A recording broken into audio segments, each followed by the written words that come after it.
Good evening and welcome back to By Any Means Necessary. I'm your host, Melvin Thompson. I'm the Executive Director of the Endeleo Institute, the nonprofit community development arm of Trinity United Church of Christ, that great church located at 400 West 95th Street in Washington Heights.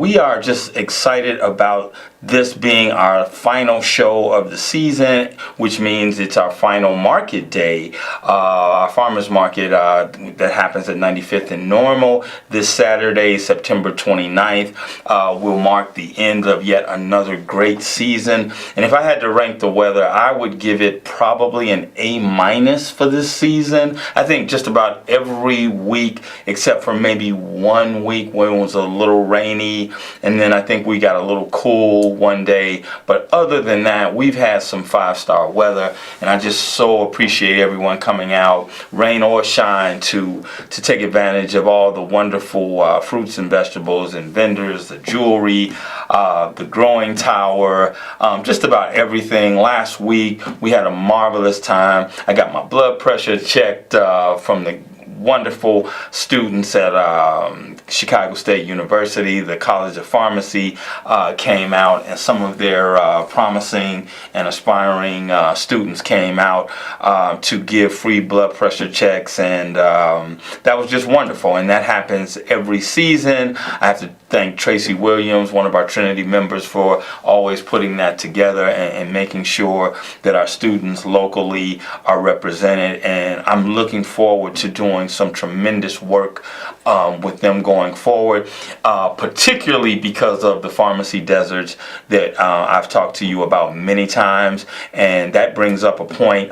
If you don't know, we're going to be having a pharmacy town hall, and I'm kind of jumping ahead a little bit, but while I'm talking about it, I wanted to make sure you knew that at the Woodson Library Auditorium on Thursday, October 11th, from 6 o'clock to 8 o'clock, we're going to be hosting a pharmacy town hall community meeting about the closures, the closing of pharmacies in our community on both the south and the west sides. If you haven't noticed or haven't been really paying attention, I don't know how that's possible, but there have been several Walgreens that have closed on the south side of Chicago, and just as many CVS stores that have closed on the west side of Chicago in predominantly black and Latino neighborhoods. And so we have made this an issue. Endeleo is actually in partnership with the University of Illinois at Chicago.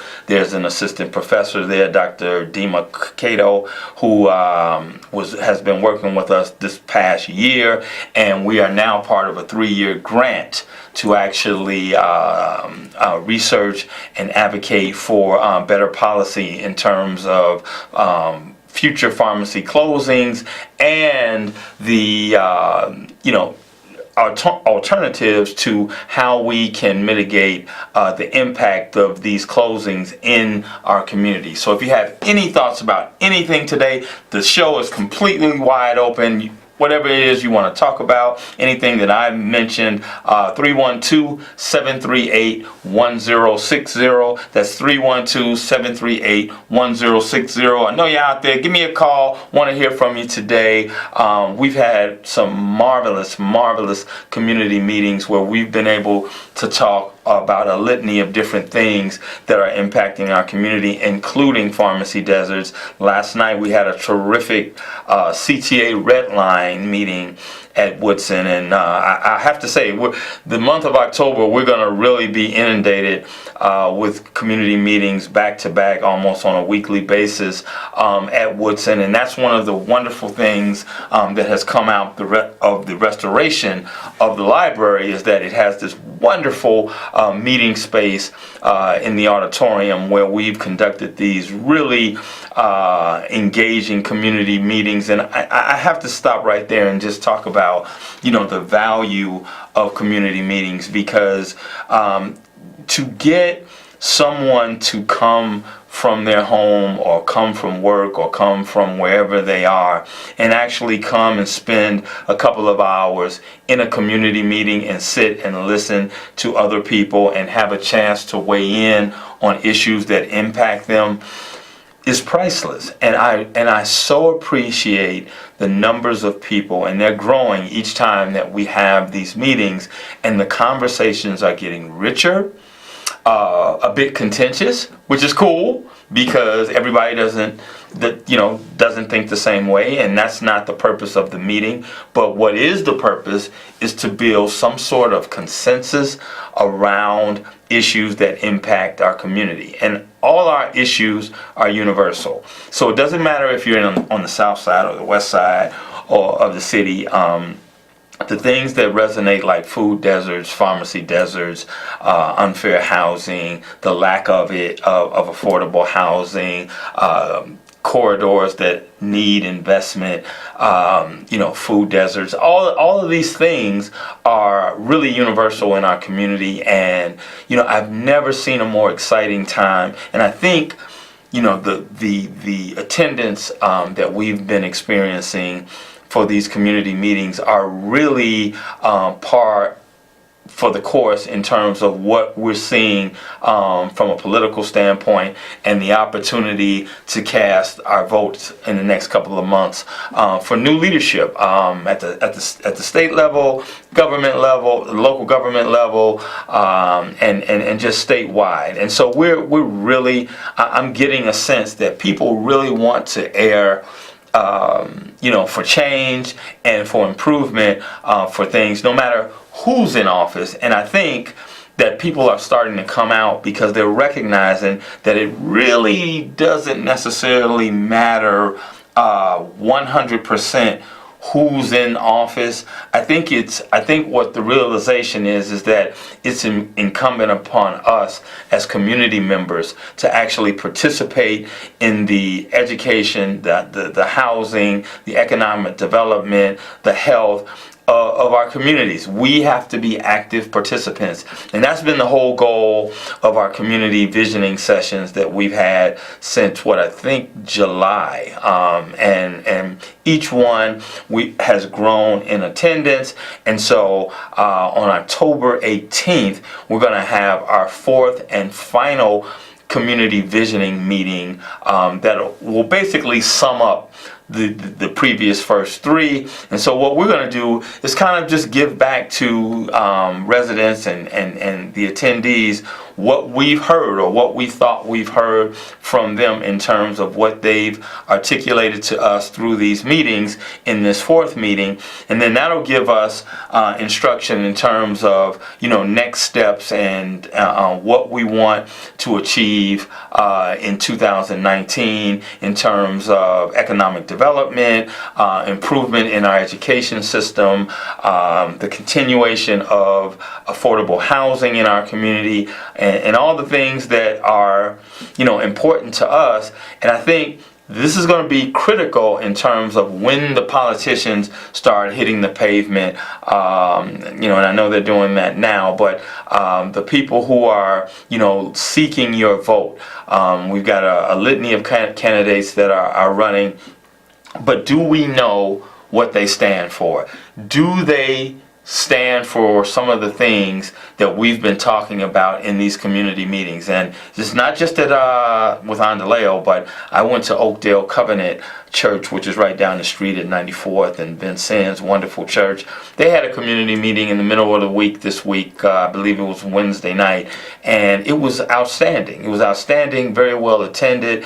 They covered a number of topics and the speakers were fantastic. I think they had an education person talking about education. A former interim president at Chicago State was talking. One of the deans of business at Chicago State was talking, and then there was a brother that was speaking about incarceration, and really enlightened the audience when he talked about an insurance incident where he was actually applying for burial insurance. So in the event of his death, that his burial expenses would be paid, and in the process, the insurance adjuster asked him on the form, had he ever been arrested, and he found that a bit unusual on an insurance form for death benefits. And the reason behind that was because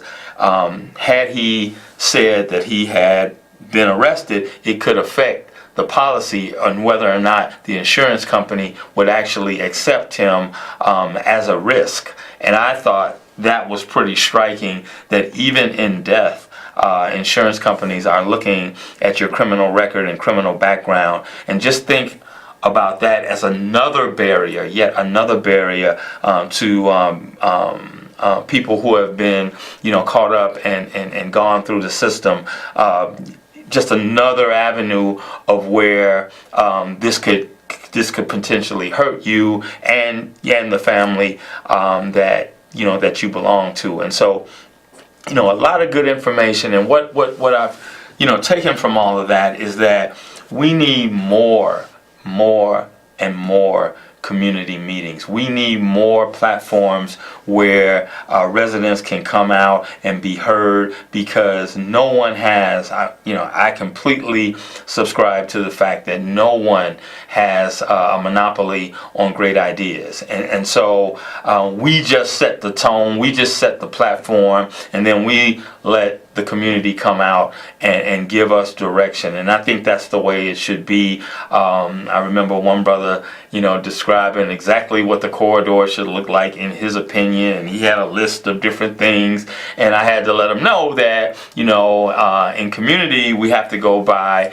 consensus, right? And so, and he understood that, and I appreciate him being, diligent and definitely determined to see improvement, because everything that he mentioned was consistent with what we've heard this summer in terms of, what we need in our community: hardware stores, places of health and wellness, grocery stores, all those things that are conducive to improving health in our community and quality of life. So, it's just, it's really, I'm really fortunate and blessed to be in a position where we can affect some things and really bring people together.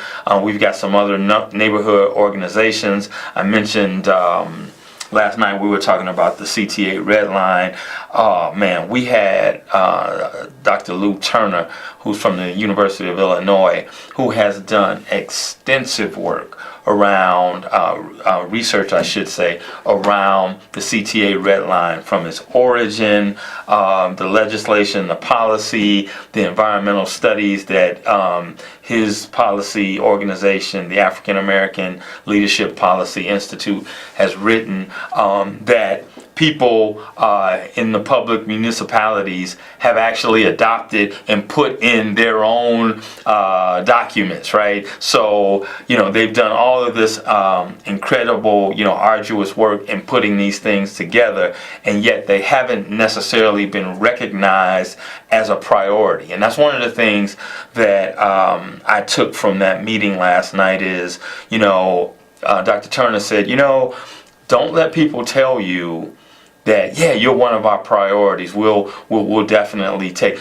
No, you have to be priority number one. And that I took really to heart, because I've been told, yeah, Melvin, you're important to us, and Endeleo and the work that they're doing is important to us, but how important is it?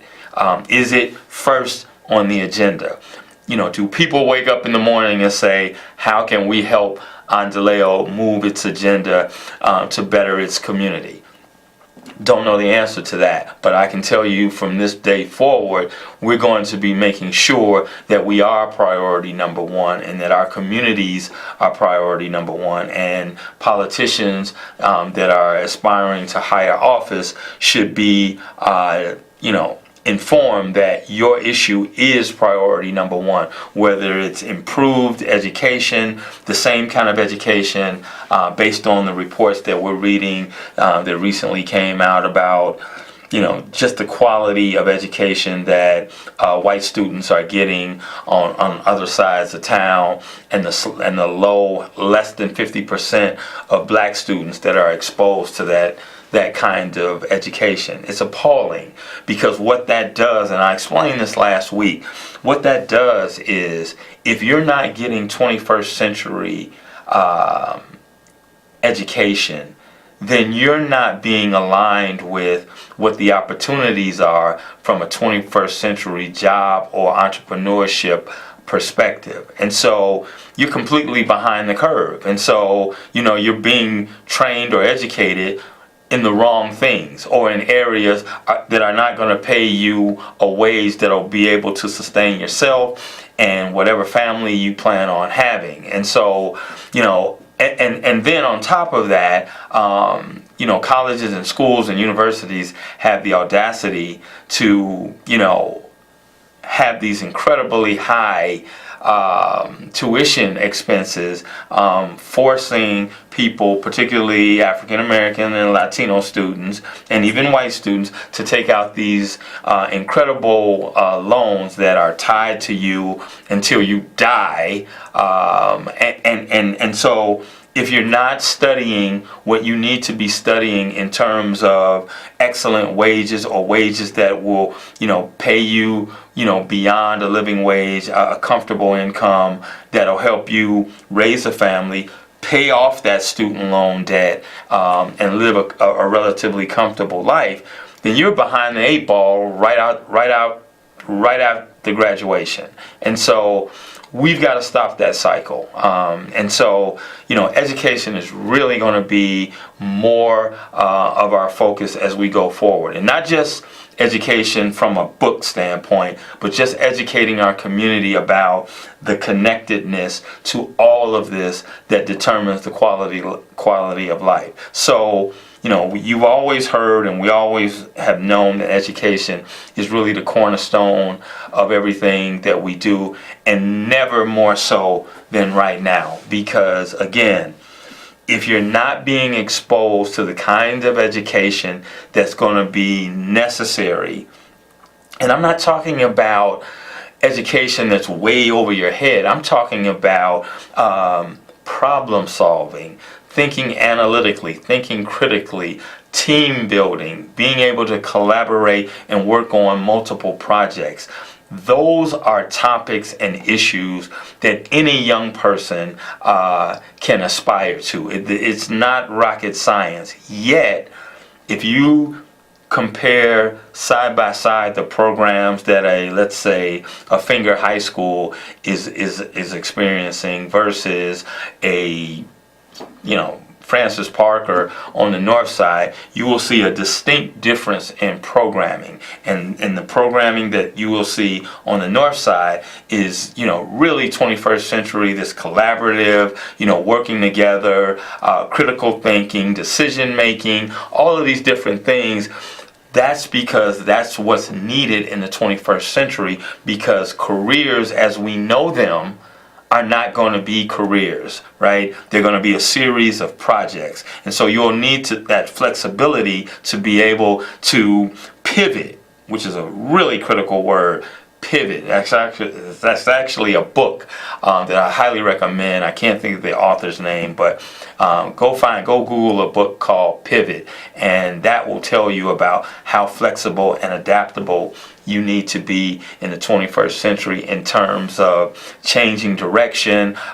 When the winds of technology change, you need to be able to do that, because you're not going to get the gold watch after 60 or 70 years of working like it used to be. That doesn't exist. Even in city government, there's a push to get people who have been there out of the door to save money, because the pensions and the health care and all the things that are associated with longevity are actually a negative, because they really bring down or weigh heavily on city and municipal budgets. And so there's a whole movement, and that's what I'm talking about in terms of education and educating our community beyond the classroom, because there's a movement in how this world is working, and if we're not cognizant of that, then we're going to forever be mired in the same kinds of issues that we were 30 years ago, and things have changed. And so there are some, steadfast things that are still important in terms of economic development, entrepreneurship, starting your own business. And I was having this conversation about entrepreneurship the other day, and I was talking to someone, and they were telling me, a person that's been around a long time, and he was telling me about something that I'm starting to hear a lot, and that's the world of work has not been in existence all that long. Going to work for someone else has not been in existence more than a couple of 100 years. And I mean, to know how long we've been in existence on this planet, when we were first on this planet, we did for ourselves. We were entrepreneurs by default. Actually, we had to have a skill or a trade, and then what we needed, we traded or we bartered for, and that's how we fed ourselves and our families. And only, relatively recently have we embarked upon this actually going to work for someone. And so one of the educating notions that we really need to impart, and we impart college and career readiness at Endeleo, and one of the things that we need to really instill in young people is that, working for someone is by far not the only option that you have in front of you. And in fact, historically, that has not been the case. So entrepreneurship is actually the first choice that folks should be actually considering, and then, or maybe a combination of being an entrepreneur and possibly working for someone, and maybe that working for someone might be conducive to helping you in your entrepreneurship. So that's the message that we really want to impart to young people, that you've got all the tools that you need to be a successful entrepreneur. Now, it's by no stretch of the imagination an easy thing, and I can completely see why folks would rather just go and work for someone else, because it's probably less stressful. Everything falls on your shoulders, but it can be quite gratifying. And I've talked to some entrepreneurs. I know entrepreneurs. It is not a glamorous occupation. It is not all what it looks like on television. It is hard work. You don't get a whole lot of sleep. And again, it's all on you. But at the same time, you get to say, I did this. I own this. I created this. And that's what it's really all about. It doesn't mean that you don't need other people. It's just that you're making your mark on the world, and I think we just need much more of that. So want to just kind of wrap this up and tell you how much I've appreciated just being here and having the opportunity to share some of my thoughts and how Endeleo operates. It's been a complete blessing to have Pastor Moss give me this incredible opportunity to lead, an incredible church, an incredible organization, an incredible congregation on the far south side. And so, I don't take it for granted ever. I live this every single day.